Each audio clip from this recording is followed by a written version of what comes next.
दादा जास्तीत जास्त एक मिनिट थांबा, एक मिनिट. भैया की शर्ट. हाँ. हा बस. दादा ज्यादा ज्यादा खींचो. रोल. स्टार्ट. Okay roll. काय झालं आज? हा रोल. मराठा आरक्षणाची सुनावणी आज माननीय सर्वोच्च न्यायालय दिल्ली येथे सुरू झाली.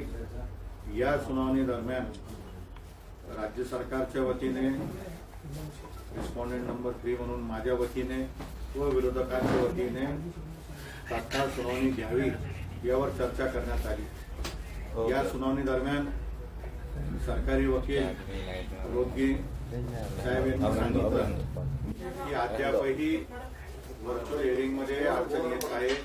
जोपर्यंत फिजिकल हिअरिंग होणार नाही तोपर्यंत कामकाज करणं शक्य होणार नाही. यावर न्यायालयाने भाष्य केलं की आता आज टाइम टेबल डिसाईड करून देण्यात येईल. या टाइम टेबलमध्ये पहिली वेळ जी काही माननीय न्यायालयाने सांगितली त्यानुसार 8, 9 आणि 10 हे 3 दिवस जे मराठा आरक्षणाला विरोध करताय अशा सर्वांसाठी वेळ राखीव ठेवण्यात आलेला आहे. 8 तारखेला, 9 तारखेला आणि 10 तारखेला हे 3 दिवस मराठा आरक्षणाला विरोध करणाऱ्यांसाठी बाजू मांडण्यासाठी त्या ठिकाणी वेळ देण्यात आलेला आहे. यापुढे 15 मार्च, 16 मार्च आणि 17 मार्च, 12 मार्च, 15 मार्च आणि 16 मार्च, 17 मार्च हे 4 दिवस जे मराठा आरक्षणाला सपोर्ट करताय म्हणजे मुख्यमंत्री, राज्याचे मुख्य सचिव आणि रिस्पॉन्डेंट नंबर मी आणि जे कोणी इंटरव्ह्युनर याच्यामध्ये आपलं मत मांडू शकता यांनी 12, 15, 16 आणि 17 या 4 दिवस त्यांना संधी मिळणार आहे.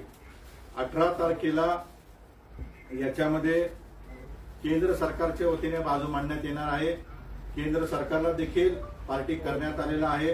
केंद्र सरकारच्या वकिलांनी आज स्पष्ट केलं की तामिळनाडू आरक्षणचं प्रकरण हे सोमवारी लागलेलं आहे आणि त्या प्रकरणाचा परिणाम या प्रकरणावर होऊ शकतो. ईडब्ल्यूएसच्या प्रकरणाचा परिणाम याच्यावर होऊ शकतो. हीच मागणी आम्ही सातत्याने करत होतो. सरकारने, केंद्र सरकारने त्या ठिकाणी पॉइंट आउट केलेलं आहे. या पार्श्वभूमीवर केंद्र सरकारला दिनांक 18 मार्च रोजी बाजू मांडण्यात सांगण्यात आलेले आहे. 8 तारखेपासून ही सुनावणी सुरू होईल.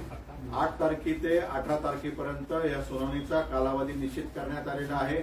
या कालावधीमध्ये प्रत्येकाला आपलं जे काही म्हणणं असेल ते लेखी स्वरूपात तात्काळ दाखल करायचं आहे आणि 3 दिवस विरोध करणाऱ्याला, 3 दिवस समर्थन करणाऱ्याला आणि 1 दिवस पुन्हा एकदा प्रायव्हेट पिटिशन असला आणि एक दिवस केंद्र सरकारला असा सगळा काही टाइम टेबल माननीय सुप्रीम कोर्टाने ठरवून दिलेला आहे. आणि न्यायालयाने आज स्पष्ट केलेलं आहे की फिजिकल हिअरिंग किंवा व्हर्च्युअल हिअरिंग ज्या दिवशीची जी परिस्थिती असेल त्या परिस्थितीनुसार ती सुनावणी सुरू करण्यात येईल. त्यामुळे जर फिजिकलची परिस्थिती असेल तर फिजिकल हिअरिंग होईल, व्हर्च्युअलची परिस्थिती असेल तर व्हर्च्युअल हिअरिंग होईल. न्यायालयाने आता सुनावणी त्या ठिकाणी घेण्यासाठी सकारात्मक भूमिका घेतलेली आहे आणि त्या दिवशीपासून 8 तारखेपासून सुनावणी सुरू होणार आहे. आता विषय राज्य सरकारचा आहे, केंद्र सरकारही याच्यामध्ये आलेलं आहे. या सर्वांची इच्छाशक्ती असेल तर मराठा आरक्षण नक्की त्या ठिकाणी टिकेल. टाइम टेबल अपेक्षितच होता ना तुम्हाला, म्हणजे ही मागणी पण होती.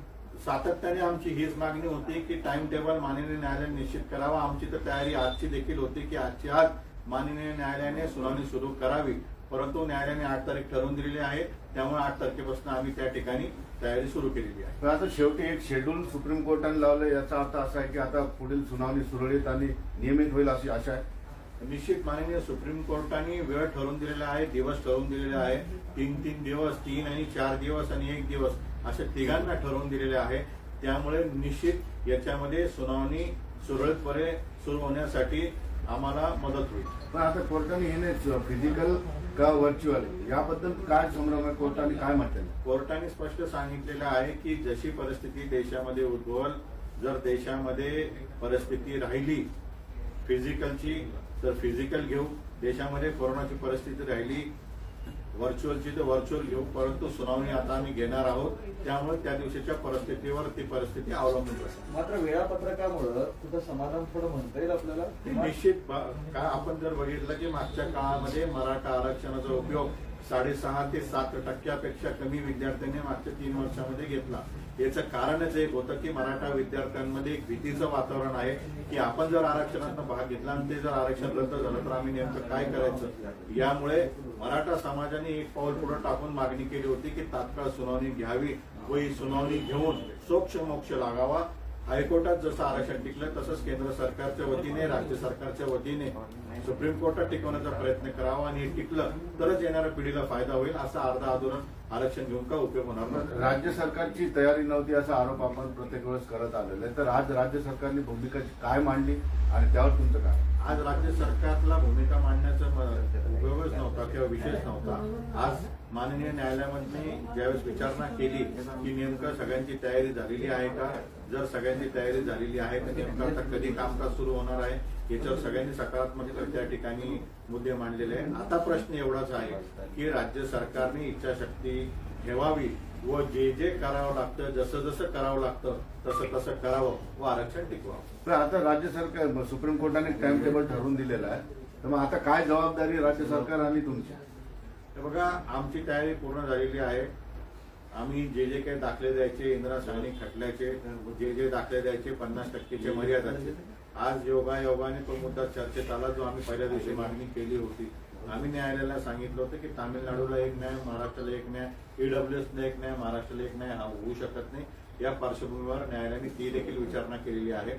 या युक्तिवाद चालू असताना राज्य सरकारच्या वतीने सांगण्यात आलं की इंदिरा साहनी खटल्यासाठी अधिक न्यायमूर्तींच्या न्यायालयासमोर जाण्याची गरज आहे. यावर न्यायालयाने भाष्य केलं की जो काही निर्णय घ्यायचा आहे तो निर्णय आम्ही योग्य वेळी घेऊ, परंतु आता सुनावणी या ठिकाणी सुरू झाली. दादा, राज्यात अनेक ठिकाणी मराठा संघटना आंदोलन करताय. आता त्यांची भूमिका काय असायला पाहिजे, तुम्ही काय म्हणता? मराठा संघटनेचं आंदोलन हे न्यायालयाच्या विरोधात नाहीये.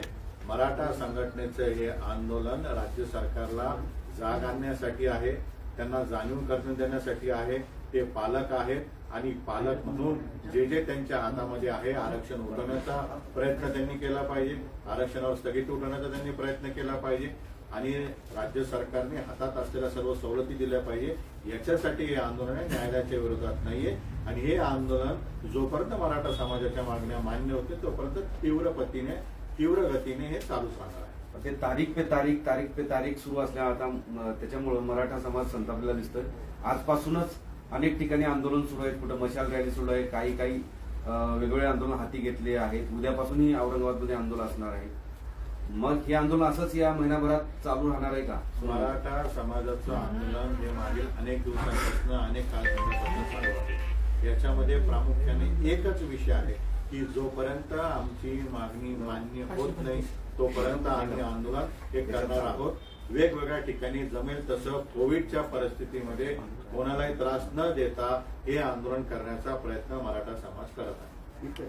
पण सुप्रीम कोर्टामध्ये आज ज्या काही चर्चा झाली ती अपेक्षित होती का, की किमान स्थगितीच्या संदर्भात चर्चा सुरुवातीला झाली पाहिजे होती? चर्चा स्थगिती करूनच पुढची सगळ्या आरक्षणावरची सुनावणी व्हायला हवी असं तुमचं मत आहे? नाही, आता न्यायालयाच्या प्रक्रियेचा हा भाग आहे. सातत्याने वारंवार अर्ज आम्ही केलेला आहे स्थगिती उठवा, परंतु न्यायालयाने स्पष्ट केलं की आता आम्ही कुठल्याही प्रकारचा नवीन आदेश त्याच्यामध्ये देणार नाहीये. अंतिम निर्णय आम्ही देणार आहोत तो न्यायालयाचा अधिकार आहे. त्या अनुषंगाने न्यायालयाने निर्णय देण्याचं ठरवलेलं आहे आणि 8 तारखेपासून सुनावणी सुरू होणार आहे. आमची तयारी आहे, राज्य सरकारने जय्यत तयारी करावी आणि याचा सोक्षमोक्ष लागावा. मराठा आरक्षण आंदोलनकर्ते जे आहेत, मराठा क्रांती मोर्चाचे सदस्य जे आहेत, ते असं म्हणतायत की ही सुनावणी मराठा आरक्षणाला स्थगिती न देताही सुरू झाली असती, पण याच्या मागे सगळा राजकीय हेतू आहे. भाजपचं सरकार असतं तर ही सुनावणी स्थगिती न देता सुरू झाली असती. मात्र इथं आघाडीचं सरकार असल्यामुळं आणि त्यांचे प्रयत्न कमी पडत असल्यामुळं ही सुनावणी स्थगिती देऊन सुरू आहे. हे बघा, मराठा समाजासमोर एकच प्रश्न आहे की आम्हाला आरक्षण मिळालं पाहिजे. आम्ही एवढ्या अडचणीत आलेलो आहोत की मागच्या काळामध्ये यातल्या आले सत्ताधारी आज विरोधात आहेत, मागचे विरोधक आज सत्ताधारीमध्ये आहेत. तर आमच्यासाठी सर्व सारखे आहेत. काँग्रेस आहे तशी, भाजप आहे तशी, राष्ट्रवादी तशी, शिवसेना आहे तशी. प्रत्येक जणाला मागच्या काळामध्ये योग्य वाटत होतं. मागच्या काळामध्ये राष्ट्रवादी काँग्रेसला योग्य वाटत होतं की आम्ही यांच्या विरोधात आंदोलन करतो. आज त्यांना वाईट वाटतंय. मागच्या वेळेस भाजपला वाईट वाटत होतं, आज भाजपला आनंद वाटतोय. परिस्थिती अशी आहे की मराठा समाज आता या राजकारणामध्ये भरभरत चाललेला आहे आणि ही स्ट्रॅटेजी जर 4 पक्षांनी मिळून केली असती त्याला स्थगिती मिळाली नसती. परंतु दुर्दैवाने कोणाला काही देणं घेणं नाहीये.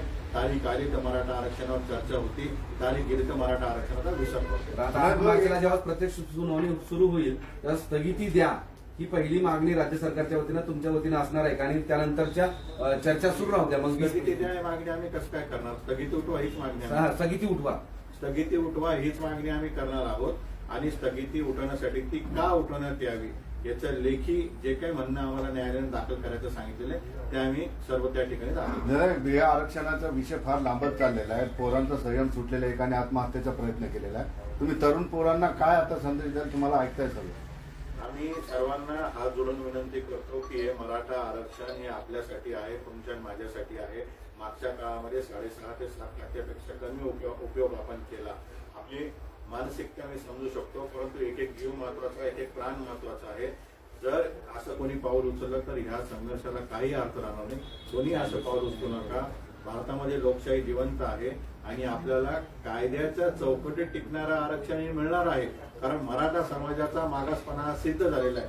त्यामुळे मराठा समाजाला आरक्षण हे 100% मिळणार आहे. कोणी असं पाऊल उचलू नका अशी विनंती आम्ही सर्वांनी केलेली आहे. ओके. पण आता आंदोलन सुरूच आहे ना. सास्ट पिंपळगाव मध्ये आता पुण्याहून माणसं येत आहेत, तिकडून आंदोलन बंद करण्याचं कुठलंही कारण नाही. सरकारने पुढे येऊन अशी कोणतीही घोषणा केली नाही, अशा कोणत्याही सुविधा आम्हाला दिल्या नाही की ज्यामुळे आंदोलन बंद करण्याचा पर्याय आम्ही निवडू. आमच्या पदरी काहीच पडलेले नाही आणि सरकारला जागण्यासाठी आंदोलनाशिवाय आमच्या समोर पर्याय नाही. उलट सगळ्यांनी आमचं कौतुक केलं पाहिजे की आज देखील शांततेने आम्ही आंदोलन करतोय. देशामध्ये वेगवेगळे आंदोलन चालू आहे. चाचणीचंही नुकसान या महाराष्ट्रामध्ये मराठा समाजाने केलेलं नाही. सर्वांनी आमच्या पाठीशी उभं राहिलं पाहिजे, सर्व पक्षाने आमच्या पाठीशी उभं राहिलं पाहिजे आणि आम्हाला सहकार्य केलं पाहिजे. आता जसं तारीख ते तारीख सुरू आहे तसंच जर पुन्हा 8, 9, 10 पुन्हा 15, 16, 18, 21 पर्यंत जर गेलं, कारण मराठाच्या पदरी काहीच नाही पडलं तर मग आणखी मराठा समाज संताप. आम्ही सातत्याने तेच सांगतोय की न्यायालयीन प्रक्रियेला विलंब लागतोय, आम्हाला मान्य आहे. परंतु सरकारच्या हातामध्ये आहे, सुपरन्युमरी पद्धत आहे, विशेष बाब आहे, मॅनेजमेंटचा कोटा आहे. या तिन्हीपैकी गोष्ट राज्य सरकारने निवडावी. आजपर्यंत जे विद्यार्थ्यांनी भरती प्रक्रिया कंप्लीट केली त्यांना जॉईनिंग द्यावी. सरकार हे तिन्ही पर्याय स्वीकारत नाहीये. आम्ही आंदोलन करताय तर नाराजी व्यक्त करताय, तर आम्ही करायचं काय सरकारने आम्हाला सांगावं. Okay sir, thank you. शेवटपर्यंत तुम्ही किल्ला लढवला.